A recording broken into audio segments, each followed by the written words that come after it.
네, 안녕하십니까. 저는 대구 경북 흥사단에서 활동하고 있는 이창기 단원입니다. 이런 귀한 자리에서 여러분을 뵙게 돼서 대단히 반갑습니다. 이 시간에는 도산의 힘의 철학에 대해서 여러분들과 함께 생각을 나누어 보고자 합니다. 도산은 청소년 시절에 청일전쟁의 참상을 목격을 하고 우리 민족의 힘없음을 절감했다고 합니다. 일본과 청국이 전쟁을 하면은 일본이나 청나라의 땅에서 전쟁을 하지 왜 조선 땅에 와서 전쟁을 하고 우리 동포들이 저렇게 참상을 겪어야 되는가, 이런 의문을 품었습니다. 곰곰이 생각해 본 결과 이렇게 우리가 참상을 당하고 수모를 당하는 것은 우리 민족에게 힘이 없는 까닭이다. 이러한 비극을 방지하기 위해서는 힘을 길러야 되겠다. 민족의 힘을 길러야 되겠다. 이런 것을 깊이 느꼈다고 합니다. 이 힘에 대한 화두가 도산에게는 평생의 화두가 될 것 같습니다. 힘이라는 것은 무엇인가? 또 힘은 어디에서 나오는 것인가? 그리고 그 힘은 어떻게 기를 수 있는가? 이것이 평생 도산이 탐구한 화두라고 할 수가 있습니다. 힘을 두고 평생 고뇌한 도산의 이러한 생각을 여러 학자들이 힘의 철학이라, 도산의 힘의 철학이라고 얘기를 해왔습니다. 도산의 힘의 철학은 철저한 인과율의 바탕을 두고 있습니다. 인과율이라고 하는 것은 원인과 결과의 연계 법칙을 말합니다. 우리가 관찰하는 모든 현상에는 반드시 그 현상을 낳게 한 근원적인 힘이 존재한다는 것이죠. 그러므로 바람직한 사회를 건설하려면 이를 가능케 하는 근원적인 힘부터 길러야 한다. 그렇게 도산은 믿었습니다. 이 근원적인 힘을 기르지 아니하고 결과만을 기대한다고 하면은 그것은 허망한 꿈이요, 감상적인 자기 위안에 지나지 않는다고 보았습니다. 도산은 이렇게 외쳤죠. 일은 힘의 산물이다. 힘이 크면 큰 일을 할 수 있고 힘이 작으면 작은 일밖에 할 수가 없다.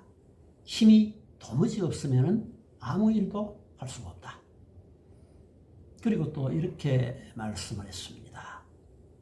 참배나무에는 참배가 열리고 돌배나무에는 돌배가 열리는 것처럼 독립할 자격이 있는 민족에게는 독립국의 열매가 있고 노예될 만한 자격밖에 없는 민족에게는 망국의 열매가 있다.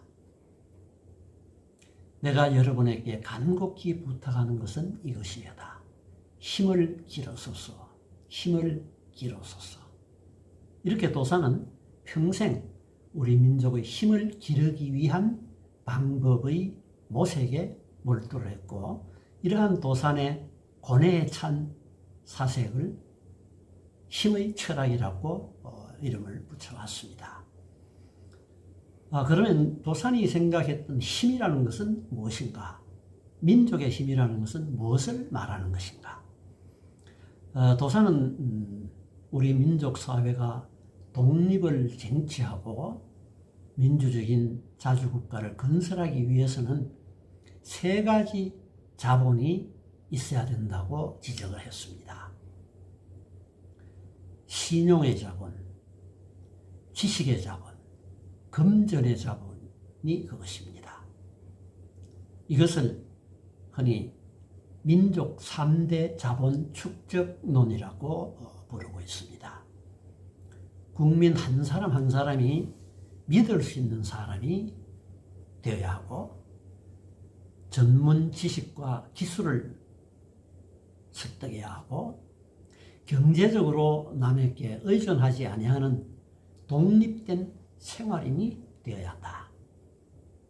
국민 한 사람 한 사람이 이렇게 신용, 지식, 금전의 자본을 축적해야 되고 개인뿐만 아니라 우리 민족 전체도 신용의 자본, 지식과 기술, 경제력을 키워야지 자주 독립국가를 건설할 수 있다는 것입니다.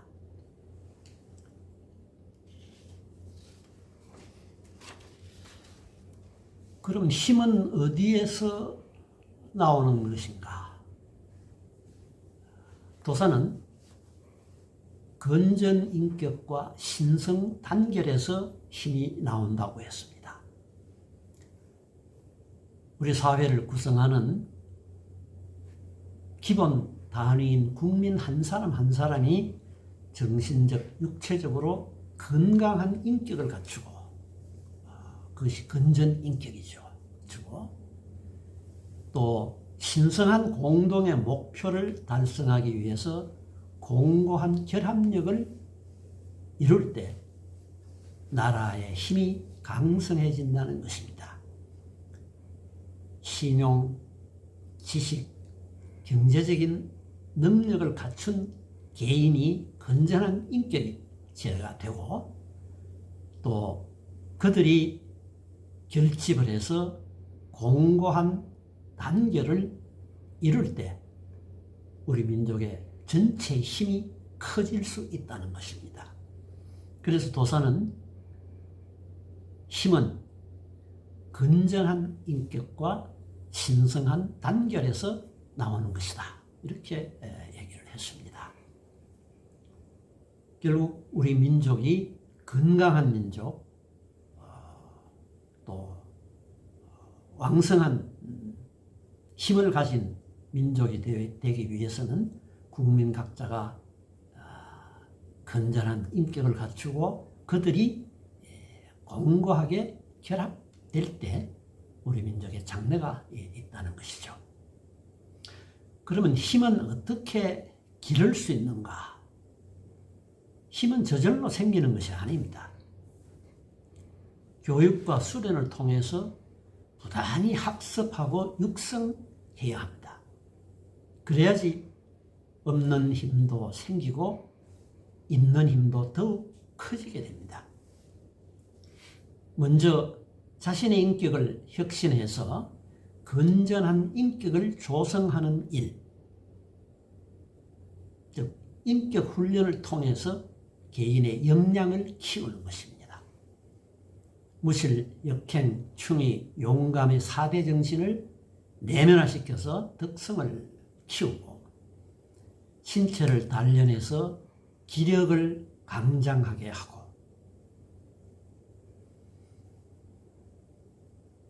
또 전문 지식과 기술을 습득해서 독립된 생활인으로 살아가는 것, 이것이 건전 인격을 이루는 인격 훈련의 내용입니다. 누가 내 인격을 건전하게 만들 수 있습니까? 그것은 바로 내가 할 수 있는 일입니다. 내가 나부터 건전한 인격을 개조해야지 민족이 개조될 수 있는 출발점이 되는 것입니다. 개인은 홀로서 큰 힘을 발휘할 수가 없습니다. 큰 힘을 발휘하기 위해서는 건전 인격을 형성한 개인들이 질서 있게 결합을 해서 공고한 결합을 이루는 단결 훈련이 필요합니다. 신성한 단결을 이루기 위해서는 공동의 목표를 수립하고 합의해야 되겠고 그 목표를 달성하기 위한 방법에도 합의가 필요하죠. 이런 과정에서 타인의 의견을 존중하고 토론을 통해서 합의를 도출하는 그런 단체 생활의 훈련이 필요합니다. 또 자신의 의사를 조리 있게 발표하고 남의 의견을 경청할 줄 알고 토론의 방법과 의사 진행의 기술도 학습을 해야 됩니다. 그 무엇보다도 더 중요한 것은 서로 믿고 신뢰하는 풍토를 조성하는 일입니다. 도사는 동지를 믿고 속으라고 했습니다. 더 나아가서 전체 사회를 건강하게 만들기 위해서는 시민의식과 자치 능력을 배양해서 민주시민의 자질을 확립해야 됩니다. 이런 민주시민의 자질을 확립하는 훈련이 공민훈련입니다. 이러한 인격훈련, 단결훈련, 공민훈련을 통해서 개인의 힘을 키우고 민족의 힘을 키워나갈 수 있는 것이죠. 이러한 인격훈련, 단결훈련, 공민훈련을 통해서 건전한 인격을 조성하고 신성한 단결을 이룰 때 민족의 독립과 부흥을 이끌어갈 수 있는 힘이 생길 것으로 생각을 합니다. 힘을 기르는 이런 세 가지 훈련, 혼자서 하는 것보다는 여럿이 함께 수련하는 동맹 수련이 효과적입니다. 동맹 수련은 같은 자리에 모여서 하는 수련만을 의미하는 것은 아닙니다. 떨어져 있어도 신성한 공동의 목표를 달성하기 위해 한 마음으로 정진하겠다는 약속을 통해서 수행하는 수련을 동맹 수련이라고 합니다. 모두가 함께 이렇게 수련하자 하는 합의, 또 동지들과 함께하는 수련, 이것이 자리를 같이 하지 않더라도 이런 약속을 통해서 하는 수련을 동맹수련이라고 합니다. 모든 국민이 이러한 3대 수련을 성실하게 수행하고 단합해서 큰 힘을 이룰 때 부강한 민주 시민사회를 건설할 수 있다는 것이 도산의 일관된 생각이었습니다. 힘은 무엇인가? 신용의 자본, 지식의 자본, 금전의 자본. 그런 힘은 어디서 나오는가? 이런 자본을 축적한 개인, 건전한 인격, 그리고 이들이 신성한 목적을 위해서 공고한 결합력을 가지는 신성 단결에서 힘은 나오는 것이고, 이러한 힘은 끊임없는 교육과 훈련을 통해서 그 훈련의 내용은 인격훈련, 단결훈련, 공민훈련이 되겠죠. 이러한 훈련을 통해서 힘을 키우고 축적해 나갈 수가 있을 것입니다. 이러한 힘의 저축이 먼 장래에 우리 민족의 독립과 발전을 가져올 수 있는 큰 바탕이 되리라고 믿습니다. 우리 모두가 이런 힘을 키우는, 힘을 기르는 수련에 더욱 정진해야 되겠습니다. 고맙습니다.